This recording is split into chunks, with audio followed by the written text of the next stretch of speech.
বানে ধুই যোৱা প্ৰায় এসপ্তাহৰ পাছত নমস্কাৰ, মই প্ৰিয়াক্ষী অন্য এটি ভিডিঅ'ৰ সৈতে আপোনালোকৰ মাজলৈ। জীৱনত স্থায়ী বুলিনো কি আছে? আমি এই যে ৰূপ, সৌন্দৰ্য, ধনী, দুখীয়া, কলা, বগা, হিন্দু, মুছলিম আদিৰ লগতে পাৰ কৰি থাকোঁ। জীৱনটো এনেকৈ। প্ৰকৃতিয়ে জানো কাৰোবাৰ মাজত ভেদাভেদ কৰে? হয়তো নকৰে। সেইবাবে আজি সকলো চাৰিওদিশে বানৰ কবলত মানুহবিলাকে কক বকাই ফুৰিছে, নহয় জানো?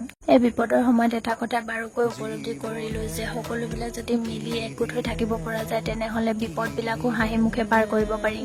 জীৱনটো কাৰো স্থায়ী নহয়, সেইবাবে যিমান পাৰে সকলোৰে লগত মিলা প্ৰীতিৰে থাকিবলৈ চেষ্টা কৰক।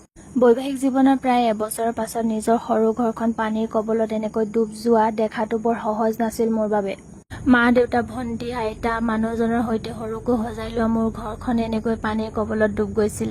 মোৰ এয়া সৰু বুলি ক'ব পাৰি, কিন্তু বহুজনৰ এতিয়াও বিপদৰ সন্মুখীন হৈ থাকিব লগা হৈছে। যেনেকৈ কিছুমানে নিজৰ ঘৰখনলৈ পানী কমাৰ পিছত উভতি আহিছে, কিন্তু নিজৰ ঘৰখন নাপায়। কেনেকুৱা লাগিব ভাবকচোন।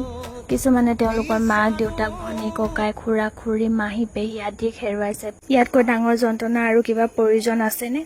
চৰাইদেউ, শিৱসাগৰ, যোৰহাটে কেতিয়াও ভাবিব নোৱাৰা এক আচৰিত ঘটনা এয়া, নহয় জানো? আপুনি ক'ব বিচাৰিবনে এয়া অকল ডাৱৰ বিস্ফোৰণেই আছিল বুলি?